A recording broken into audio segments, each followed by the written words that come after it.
Welcome to all of you in this YouTube channel for the GATE classes, which is a great initiative of the TQ faculties. Myself Vivekanand, and today I will take the 11th lecture of electromagnetic theory, and the topic is electromagnetic wave, continued in part 2. In the last class, we have seen electromagnetic wave propagation, how the electromagnetic wave travels in a good conductor, how the good conductor material behaves when the electromagnetic wave insert in that medium, how the electromagnetic wave propagation takes place in a good dielectric. All these things we have discussed in the last lecture. In today's lecture, we will focus on numerical problems based on electromagnetic waves. So let's start with today's lecture. This is problem number 1. And according to this, in free space, electric field intensity Ez, t is equals to 10 to the power 3 sine of omega t minus beta z ay volt per meter, and we have to find the value of hz, t. तो सबसे पहली बात मैं आपको clear कर दूं, यहाँ electric field के साथ यूनिट वेक्टर ए वाई आया है। इसका मतलब हमारी इलेक्ट्रिक फील्ड जो है वो किस डायरेक्शन में है? ए वाई डायरेक्शन।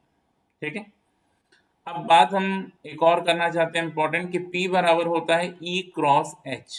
P बराबर E क्रॉस H, जिसे पॉन्टिंग वेक्टर के नाम से जाना जाता है। क्या कहा जाता है? Ponting vector theorem.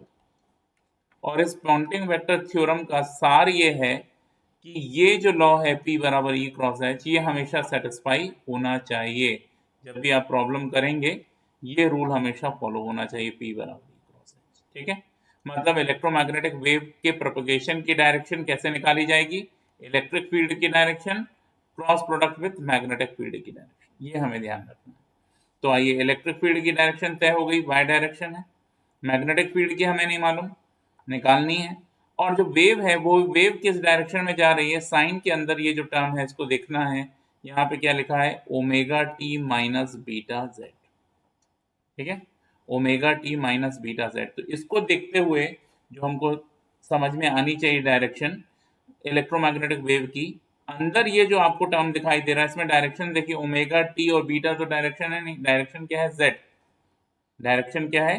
जेड। और ये जेड यहाँ पे अगर नेगेटिव साइन है तो आप पॉजिटिव समझ लीजिए, मतलब इसको इक्वेट टू जीरो अगर हम कर दें तो this will be omega T is equals to beta Z. तो अब जेड हमारा कैसा आ गया? पॉजिटिव आ गया। यानी वेव का जो प्रोपगेशन है P, वो किस डायरेक्शन में है? Positive a Z direction.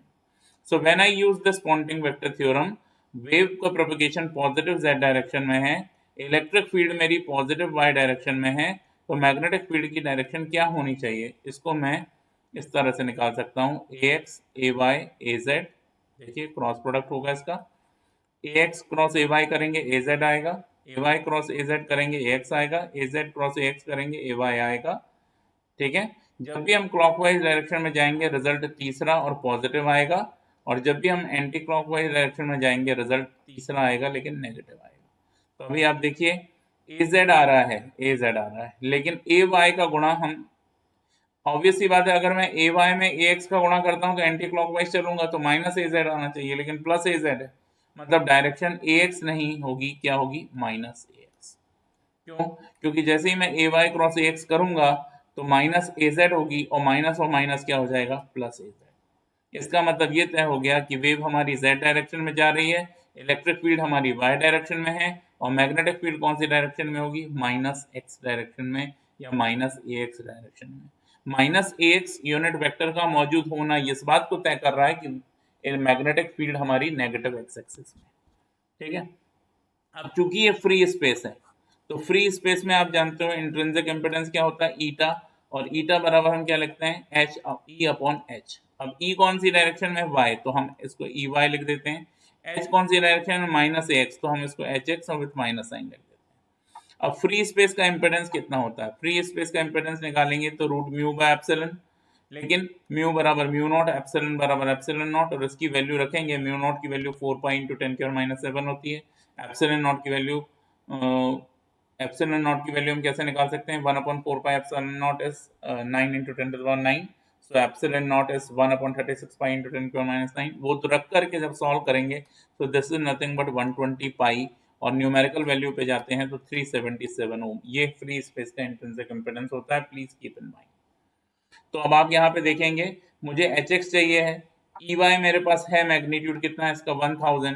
तो अगर मैं एच एक्स को लिखूंगा तो एच एक्स माइनस में क्या कितना हो जाएगा, एच एक्स बराबर ई वाई अपॉन ईटा, यानी ई वाई अपॉन 120 पाई या 377। और ई वाई की वैल्यू कितनी है बोलिए, 1000 है, यानी 10⁻³ डिवाइडेड बाय 120 पाई। तो इस तरह से मैं एच एक्स को फाइंड कर सकता हूँ। और अगर मुझे एच की डायरेक्शन, एच का पूरा वेक्टर ही लिखना है, ठीक है, तो वेव तो मेरी कौन से डायरेक्शन में जा रही है, ये देखिए यहां से भी हम पकड़ सकते हैं, ये जो इलेक्ट्रिक फील्ड हमने लिखी है ना ई जेड कॉमा टी, यानी वेव कौन सी डायरेक्शन में जा रही है, प्लस जेड डायरेक्शन। तो वेव तो जेड में जा रही है, तो ये भी E z comma H Z comma t ही आएगा, ठीक है। वेव तो जेड में ही जा रही है, लेकिन electric field positive Y direction में है और magnetic field negative X direction में। तो जब मैं इसको लिखूंगा तो यहाँ इसका मैग्नीट्यूड कितना हो जाएगा बोलिए, 10⁻³ डिवाइडेड बाय 120 पाई, और साथ में क्या आ जाएगा यहाँ पे साइन, ठीक है, और in the bracket omega T minus beta Z, ये भी आएगा, ठीक है। और यूनिट वेक्टर कौन सा आ जाएगा, यूनिट वेक्टर यहाँ पे आ जाएगा आपका ए एक्स, और नेगेटिव ए एक्स आना चाहिए यहाँ, ठीक है। तो यहाँ पे माइनस है, माइनस ए एक्स, ठीक है, माइनस ए एक्स। और एच की यूनिट क्या होती है बोलिए, एम्पियर पर मीटर, तो एम्पियर पर मीटर इसकी। I hope it is clear to you, ठीक है। मैं फिर से लिख देता हूँ, अगर आपको कोई किसी भी प्रकार का कंफ्यूजन है तो लेट मी राइट हियर, ठीक है। Let me write the expression once again, H Z comma T will be equal to कितनी आ गई वैल्यू, -10⁻³ डिवाइडेड बाय 120 पाई, और साथ में sine omega T minus beta Z, वो तो आएगा ही एज इट इज। और h की डायरेक्शन नेगेटिव x है, तो नेगेटिव साइन तो बन चुका है, तो x यहाँ पे ए एक्स लगा दिया, और h की यूनिट क्या होती है, एम्पियर पर metre. So this will be the expression of the magnetic field intensity in this particular problem, ठीक है। ये आ गया हमारा answer. I hope it is clear to everyone, ठीक है। आइए चलते हैं next problem. Determine the propagation constant gamma in the previous problem, यानी ये जो प्रीवियस प्रॉब्लम का डेटा हमारे पास है इसी को यूज करना है और प्रोपगेशन कांस्टेंट गामा की वैल्यू बतानी है।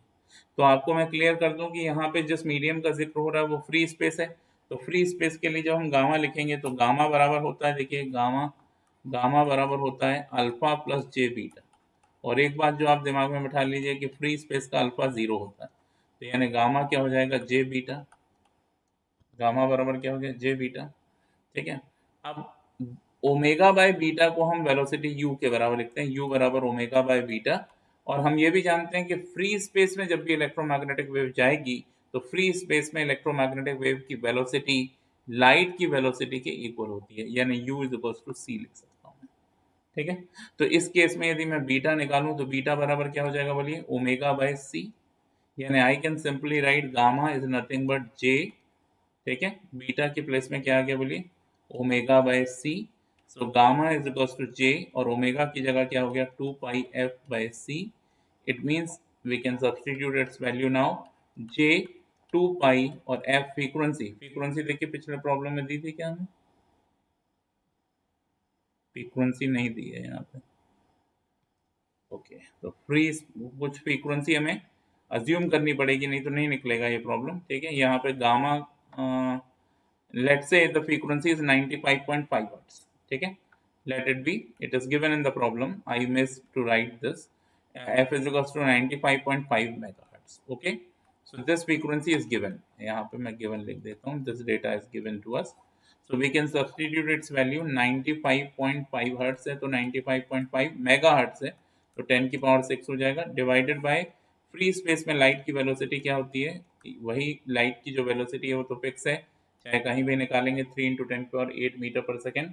और जो लाइट की वेलोसिटी है वही वेलोसिटी इलेक्ट्रोमैग्नेटिक वेव की है जब इलेक्ट्रोमैग्नेटिक वेव फ्री स्पेस में ट्रेवल कर रही है। Other than free space electromagnetic wave जिस भी मीडियम में ट्रेवल करेगी तो उसकी वेलोसिटी लाइट की वेलोसिटी के इक्वल नहीं आएगी, उससे कम आएगी, क्योंकि कभी भी इलेक्ट्रोमैग्नेटिक वेव लाइट की स्पीड से ज़्यादा तो चल ही नहीं सकती।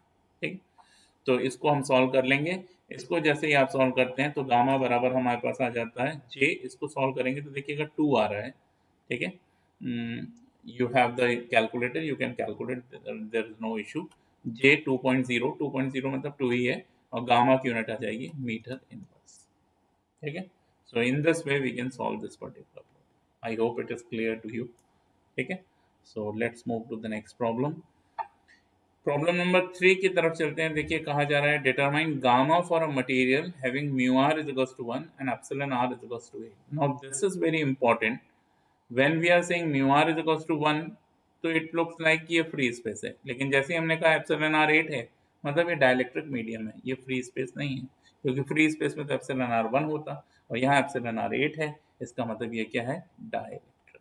ठीक है, हमने सिर्फ एक मटेरियल को आइडेंटिफाई किया, नाम तो हम नहीं बता सकते क्योंकि there are several kind of materials for which the permeability and permittivities are different. We can't remember all these values for all the materials, isn't it?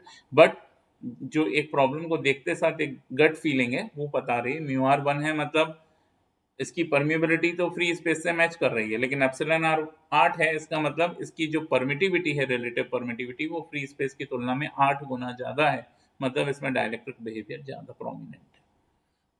अब आप देखिए कंडक्टिविटी भी दी है 0.25 पिको सीमेंस, पिको मतलब 10⁻12 पिको सीमेंस पर metre, and frequency is 1.6 megahertz.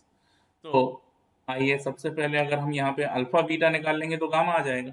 अब alpha यदि आपको निकालना है तो अल्फा का जनरल फॉर्मूला क्या है, alpha is equals to omega root over, yesterday we have seen this, mu epsilon by 2 under root 1 plus sigma upon omega epsilon का whole square minus 1, isn't it? This was the formula for alpha, and for beta same formula but minus की जगह plus sign use होगा, तो omega root over we can write here mu epsilon by 2 and root over 1 plus sigma upon omega epsilon whole square plus 1। ठीक है, so we can use these formula। अब omega आप देखिए 2 pi F होता है, F की value 1.6 hertz, 1.6 megahertz है, तो 1.6 इंटू 10 की पावर 6 इंटू 2 पाई करेंगे, ओमेगा आ जाएगा। म्यू बराबर mu naught mu are, epsilon बराबर epsilon naught epsilon are. Mu naught और एप्सिलॉन नॉट कांस्टेंट है, हम जानते हैं म्यू नॉट की वैल्यू सबको पता है कितनी होती है, 4 पाई इंटू 10 की पावर माइनस 7, और एप्सिलॉन नॉट की वैल्यू भी सबको पता है 1/36 pi into 10 to the power minus 9। Okay, ये वैल्यू तो फिक्स है, यूनिवर्सल कांस्टेंट है ना, ये है यूनिवर्सल कांस्टेंट, यूनिवर्सल कांस्टेंट।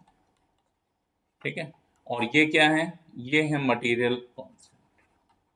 ठीक है, मैंने पिछली क्लास में भी आपसे डिस्कस किया था कि epsilon R and mu R the material specific values, but mu naught and epsilon naught are the universal constant. तो जहाँ कहीं भी म्यू है, म्यू बराबर म्यू नॉट म्यू आर, हमें म्यू आर भी पता है, म्यू नॉट भी पता है।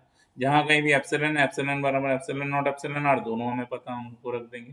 सिग्मा वैल्यू हमें पता है 0.25 इंटू 10 की पावर माइनस 12 रख देंगे, ओमेगा पता है, एप्सिलॉन पता है, सब कुछ पता है।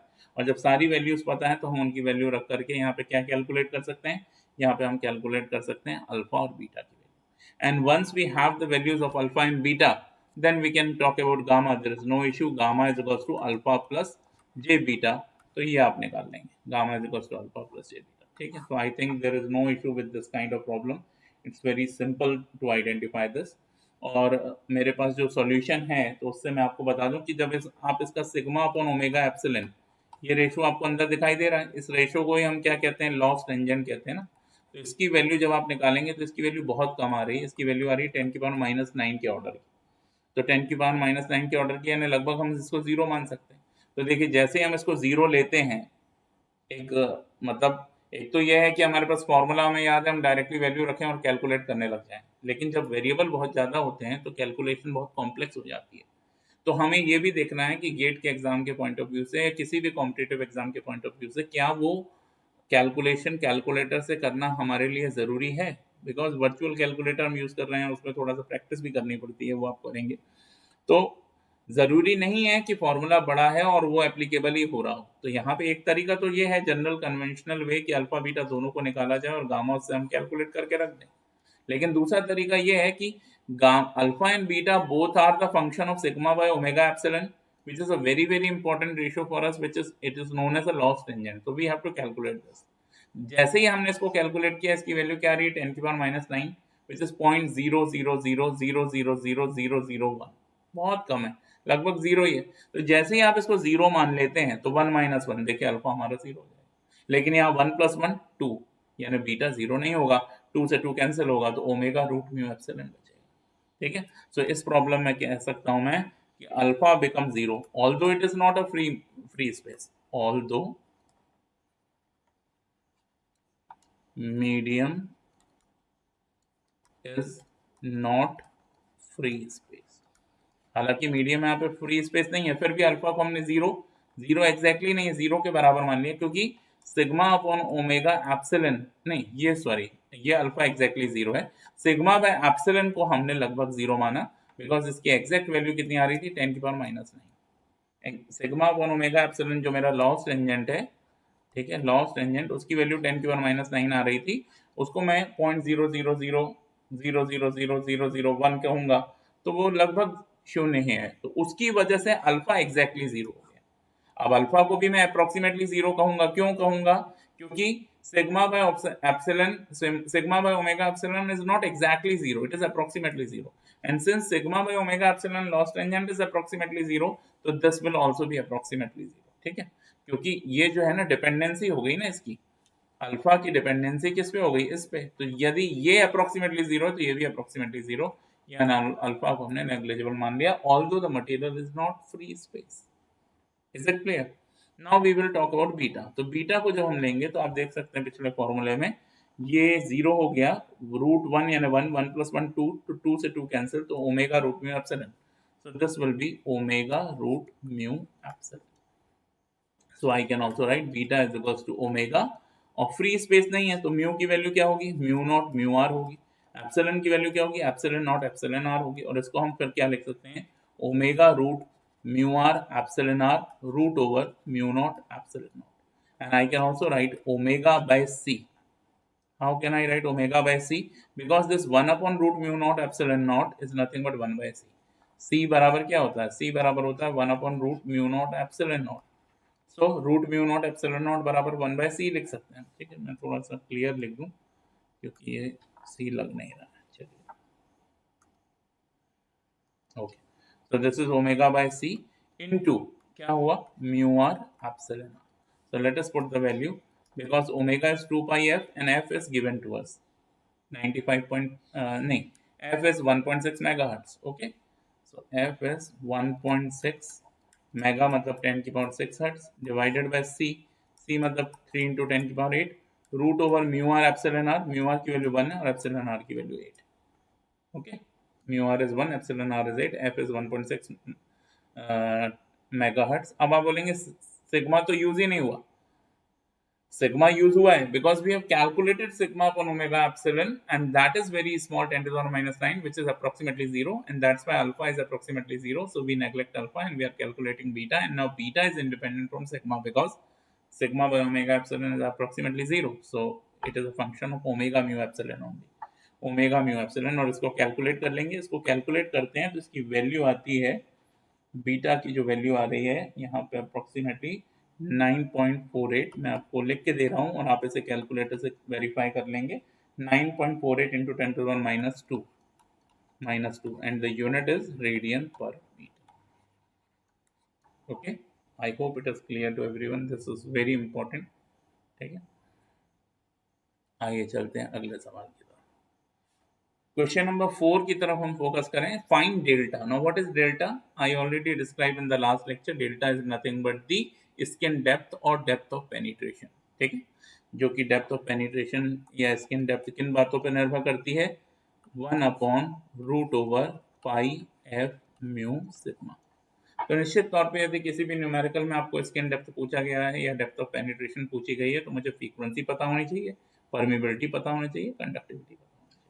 तो देखिए यहाँ फ्रीक्वेंसी पता है, परमिबिलिटी पता है, कंडक्टिविटी पता है, तो आपका काम बहुत आसान हो गया। So I can simply write 1 upon root over pi, frequency 1.6 into 10 to the power 6 megahertz है क्योंकि, मल्टीप्लाइड बाय परमिबिलिटी, तो म्यू नॉट की वैल्यू कितनी है 4 पाई into 10 to the power -7, और म्यू आर कितना है 1 और इंटू सिग्मा, सिग्मा कितना है 38.2 मेगा मतलब 10⁶। इसको आप कैलकुलेट करेंगे और इसको जैसे ही कैलकुलेट करते हैं तो I am having the answer of this particular problem. Delta की वैल्यू जो आती है वो 6.44 इंटू 10⁻⁴ आ रहा है, 6.44 इंटू 10⁻⁵। ठीक है, अगर आप इसे माइक्रोमीटर में कन्वर्ट करना चाहें तो ये 64.4 माइक्रोमीटर हो जाएगा। ठीक है, this is the skin depth delta. And as far as the aluminum is concerned, we know that aluminum is a good conductor. और डेल्टा जो स्किन डेप्थ है वो तो गुड कंडक्टर के लिए ही निकाली जाती है। और कल की क्लास में हमने आपको रिलेशन बताया था, delta is nothing but inverse of alpha and beta, because for good conductor alpha and beta both are equal. So delta is equals to 1 upon alpha is equals to 1 upon beta. It means if we have delta, we have alpha and beta both. So with the help of this, we can write alpha is equals to beta is equals to 1 by delta. So this is nothing but 1 upon 64.4 और micro है ना 10⁻⁻⁶। इसको solve कर लेंगे। अब obvious सी बात है, जब आप इसको सॉल्व करेंगे तो अल्फा और बीटा की काफ़ी बड़ी वैल्यू आ रही है। अल्फा और बीटा की वैल्यू आ रही है ये हमारे पास 2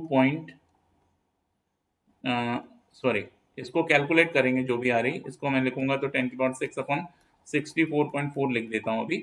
और जब आप गामा निकालेंगे, जैसे कि इस प्रॉब्लम में हमें गामा एंड यू भी पूछा है ना, तो गामा बराबर क्या है अल्फा प्लस जे बीटा ना। अल्फा और बीटा दोनों बराबर हैं इसके, ये कॉमन निकल आएगा, ब्रैकेट में बचेगा 1 प्लस जे और 1 प्लस जे को कन्वर्ट करेंगे पोलर में तो √2 एंगल 45, यानी I can write simply 10⁻⁶ divided by 64.4। ये मैंने कैसे कॉमन ले लिया, because alpha is equal to this and beta is also equal to this. तो अल्फा और बीटा जब दोनों बराबर हैं तो अल्फा अल्फा मान के बाहर ले लिया, ब्रैकेट में क्या बचेगा 1 प्लस जे और उसको क्या लिख सकते हैं √2 एंगल 45, यानी 10⁻⁶ डिवाइडेड बाय 64.4 इंटू √2 एंगल 45। अब इसको तो आप कैलकुलेटर से कैलकुलेट कर सकते हैं और इसको यदि आप कैलकुलेटर से निकालेंगे तो ये 2.2 इंटू 10⁴ एंगल 45 आ रहा है। ठीक है, I can write in the next slide this gamma is equals to 2.2 into 10⁴ angle 45 degree. और गामा की यूनिट क्या लिखी जाती है मीटर इनवर्स, अल्फा की यूनिट क्या लिखी जाती है डेसिबल पर मीटर और बीटा की यूनिट रेडियन पर मीटर और गामा की यूनिट पर मीटर लिखी जाती है यानी मीटर इनवर्स। गामा आ गया। अब आपको चाहिए फेस वेलोसिटी u बराबर omega by beta. Now again I am saying this material is not free space, otherwise there is no need to calculate the velocity. We can say that in free space electromagnetic wave always travel with a speed of light. This is nothing but 3 into 10⁸ meter per second, but it is not a free space, it is a good conductor aluminum. So we can say u is equals to omega by beta और omega बराबर क्या है 2 pi f upon beta. और अब हम इसकी value डाल सकते हैं 2 पाई और f की वैल्यू आपको पता है 1.6 मेगाहर्ट्ज है, हाँ 1.6 मेगाहर्ट्ज, तो 1.6 इंटू 10⁶। और बीटा हमने अभी कैलकुलेट किया था, बीटा बीटा 1 अपॉन 64.4 इंटू 10⁻⁶। ठीक है, तो 1 बाय बीटा डालना है ना, 1 बाय बीटा हो जाएगा 64.4 इंटू 10⁻⁶, 10⁻⁶, 64.4 इंटू 10⁻⁶। तो इसको कैलकुलेट कर लेंगे और इसको जब हम कैलकुलेट करते हैं तो ये वैल्यू आ रही है 647। Please check with the help of calculator metre पर सेकेंड। ठीक है, देखिए 10⁻⁶ से +6 तो कैंसिल हो जाएगा, तो आपको सीधा सीधा 2 पाई इंटू 1.6 इंटू 64.4 करना है बस। इसको कैलकुलेटर से करेंगे तो 647 मीटर पर सेकेंड आ रही है। What does it mean? It means कि when we are taking this aluminum as a conductor and electromagnetic wave is traveling inside the conductor, the velocity of this electromagnetic wave is nothing but 647 meter per second, which is quite small as compared to the velocity of electromagnetic wave in free space. So as I already told, when electromagnetic wave travels in any other medium rather than free space, then velocity is of course lesser than the velocity of light. ठीक है, I hope it is clear to everyone. ठीक है, अब देखिए ये last problem है आज के लेक्चर का, जिसमें हमें कैलकुलेट करना है ईटा। ईटा मतलब इंट्रिंसिक इम्पीडेंस, गामा, गामा मतलब propagation constant, you can say गेमा आल्सो। ठीक है, गेमा और gamma. U is the phase velocity for the conducting medium, means again aluminum, silver, gold or copper, whatever it is, in which sigma is equals to 58 mega siemens per meter। Sigma की value को देखते हुए मैं बता रहा हूँ कि ये कॉपर है, because I know the conductivity of the copper is 5.8 into 10⁻7 होती है।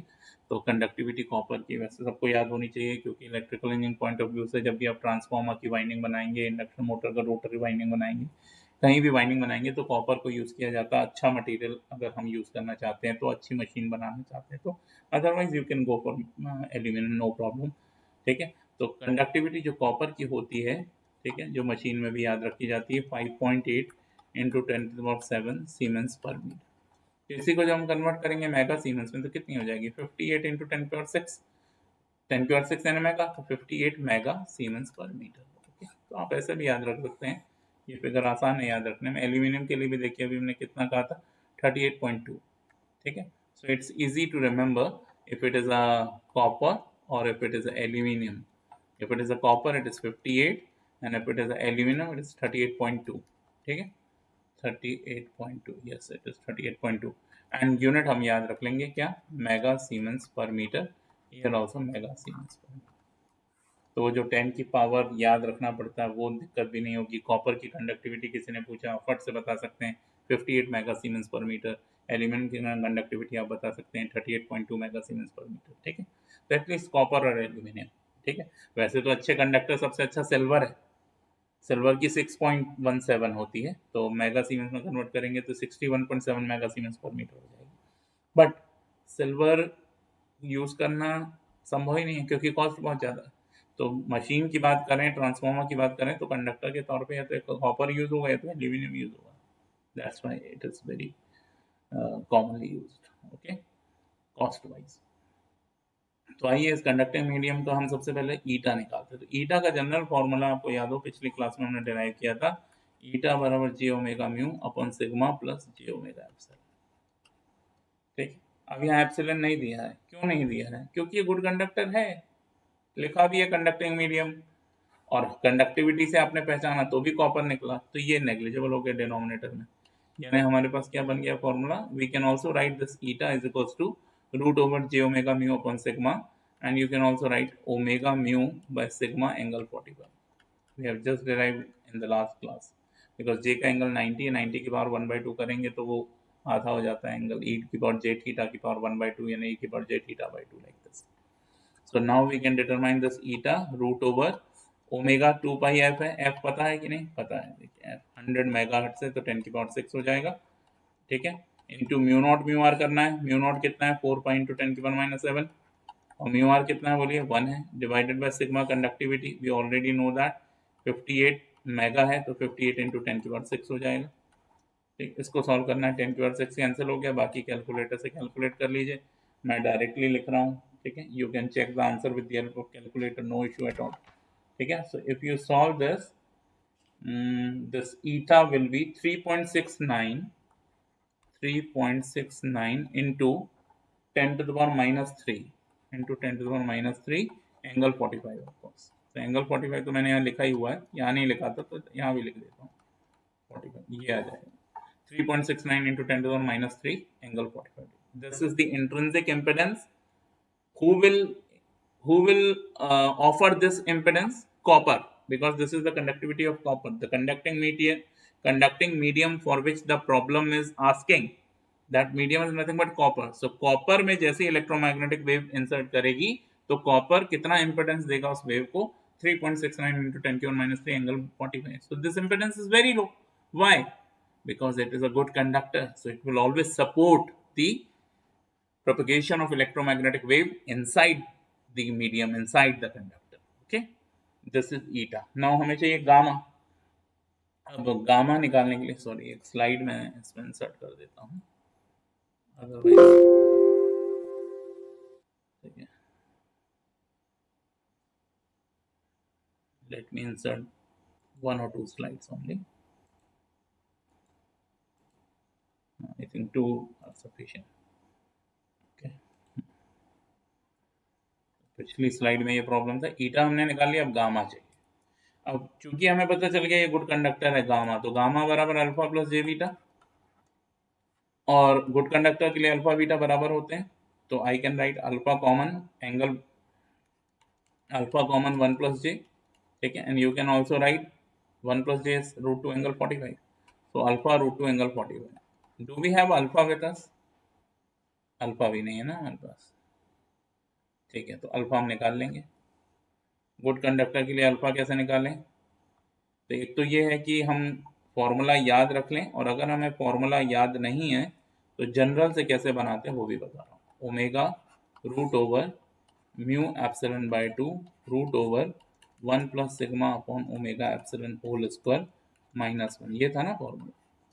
तो जैसे ही आपने कहा गुड कंडक्टर, तो कंडक्टिविटी बहुत हाई है, मतलब ये बहुत बड़ा हो गया तो 1 छोटा हो गया, स्क्वायर से इसका रूट कट गया, ठीक है, और ये 1 फिर से कट गया, तो अल्फा क्या आ जाता था? Omega root mu epsilon by 2 sigma upon omega epsilon, epsilon epsilon cancel, so omega से omega cancel, root omega mu sigma by 2, ठीक है। हालांकि हमने कल की क्लास में पढ़ा है, डिराइव किया, याद भी रखा होगा आपने, नहीं याद है तो हम तुरंत डिराइव कर लेंगे विद इन अ मिनट, ठीक है। अब इन सब की वैल्यू हमें पता है, देखिए ओमेगा मतलब 2 पाई एफ, और सिंप्लीफाई करना चाहें तो ओमेगा और 2 पाई एफ, 2 से 2 cancel, root over pi F mu sigma, an inverse इसका वही तो इसकी डेप्थ बनती है ना, तो pi F mu sigma, pi तो कांस्टेंट है आपको पता है, और एफ कितना है गिवन है, देखिए एफ 100 मेगाहर्ट्ज, 100 मेगाहर्ट्ज मतलब 100 इंटू 10 की पावर 6 into mu permeability mu naught कितना है 4 पाई इंटू 10 की पावर माइनस 7, और म्यू आर कितना है 1, म्यू आर 1 हो गया, और इंटू क्या रखना है हमें? Sigma, sigma 58 mega siemens, 58 mega siemens, तो 58 मेगा मतलब 10 की पावर 6, इसको सॉल्व कर लेंगे, कैलकुलेटर से आप सॉल्व कर लीजिए, मैं डायरेक्ट आंसर पुट कर रहा हूँ। This alpha which is also equal to beta, क्योंकि फ्री स्पेस में तो अल्फा जीरो होता है, सिर्फ बीटा होता है, लेकिन गुड कंडक्टर में अल्फा बीटा दोनों बराबर होते हैं, दोनों एग्जिस्ट करते हैं, कोई भी जीरो नहीं होता। तो अल्फा बीटा की वैल्यू आ रही है 1.51 into 10 to the power 5, yes 10 to the power 5, ठीक है। अब अल्फा बीटा दोनों बराबर है मैग्नीट्यूड वाइज, लेकिन यूनिट में अंतर है, अल्फा की यूनिट लिखेंगे तो क्या लिखेंगे? अल्फा की यूनिट लिखेंगे तो डेसिबल पर मीटर, और बीटा की यूनिट क्या लिखेंगे? रेडियन पर मीटर, ठीक है। और जब गामा लिखेंगे तो गामा बराबर होता है अल्फा प्लस जे बीटा, अब अल्फा बीटा दोनों बराबर हैं, तो या तो ऐसे लिख लीजिए अल्फा रूट 2 एंगल 45, तो यही ज़्यादा सही है। अल्फा आ गया हमारे पास, उसमें रूट 2 का मल्टीप्लाई कर दीजिए, ठीक है, यानी 1.51 into 10 to the power 6 into root 2 और एंगल 45, ये गामा आ गया, और गामा की यूनिट क्या होगी? Metre. So this is the value of gamma. What is gamma? Propagation constant. And this is the value of alpha beta. What is alpha? Attenuation constant. What is beta? Phase constant. So I hope it is clear to you. कुछ और रह गया है क्या? ईटा हमने निकाल लिया, gamma हमने निकाल लिया, अल्फा बीटा निकाल लिया, यू बचा। यू क्या है? वेलोसिटी। वेलोसिटी यू बराबर हम ओमेगा बाय बीटा भी लिखते हैं, ठीक है, और ओमेगा तो 2 पाई एफ पता ही है, और एफ कितना है मेरा? 100 मेगाहर्ट्ज है मेरे ख्याल से, यस 100 मेगाहर्ट्ज, तो 100 megahertz यानी 100 into 10 की पावर 6, और beta V have just determine, what is beta? 1.51 into 10 की पावर 5, तो 1.51 into 10 की पावर 5, इसको सॉल्व कर लेंगे तो मीटर पर सेकंड में ये वेलोसिटी आ जाएगी, वो भी मैं आपको बता दे रहा हूँ। ये वेलोसिटी है 4.15 into 10 की पावर 3, 4.15 into 10 की पावर 3 मीटर पर second. Again it is very less as compared to this velocity of light, C से बहुत कम, क्योंकि सी यानी वेलोसिटी ऑफ लाइट जो है वो इलेक्ट्रोमैग्नेटिक वेव की भी वेलोसिटी केवल तब बनेगी जब इलेक्ट्रोमैग्नेटिक वेव का प्रोपगेशन फ्री स्पेस में होता है, अदर मीडियम में हमेशा वेलोसिटी कम आएगी। I hope it is clear to you, ठीक है। If you have any doubt regarding any problem you can write in the comment box, no issue, ठीक है। We will again try to resolve your queries and try to solve as maximum number of problems as you can, ठीक है। It will be very important because GATE is a numerical kind of paper, ठीक है। Okay, thank you very much. Thank you for joining us this particular evening and making the event successful.